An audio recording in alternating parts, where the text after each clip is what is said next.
Oke, this is interesting. Kapan idealnya nikah untuk Gen Z? Karena katanya Gen Z sekarang lebih takut miskin daripada takut nggak nikah. Yang which is true, cause I'm also Gen Z.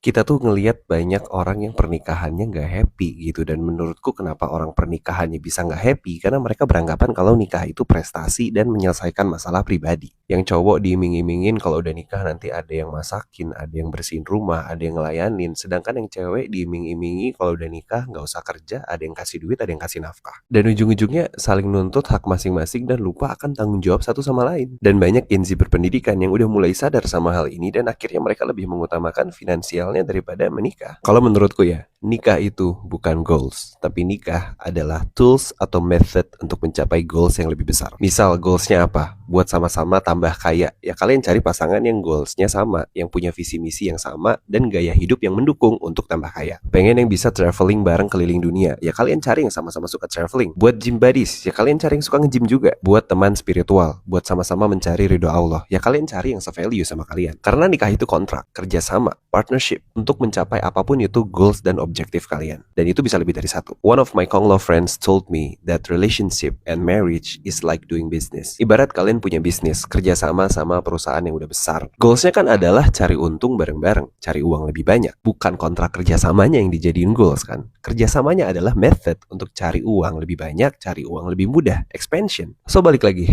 kapan harus nikah? Ya ketika kalian merasa butuh. Dan tiap orang pasti beda-beda timingnya. Tapi ingat, ibarat bisnis. Kalau bisnis kalian belum gede, internalnya belum beres, akuntingnya masih acak-acakan, ya kalian benahin dulu bisnis kalian. Jangan dulu kerjasama sama perusahaan lain, udah gitu berharap perusahaan tersebut ngeberesin masalah-masalah di perusahaan kalian. Benahin dulu bisnis lo, kalau habis itu mau ekspansi, ya baru kerjasama. Selesai dulu sama diri sendiri, baru habis itu nikah. Karena nikah bukan goals atau solusi buat beresin masalah hidup lo, tapi tools dan method buat expansion, buat next level. Gitu guys.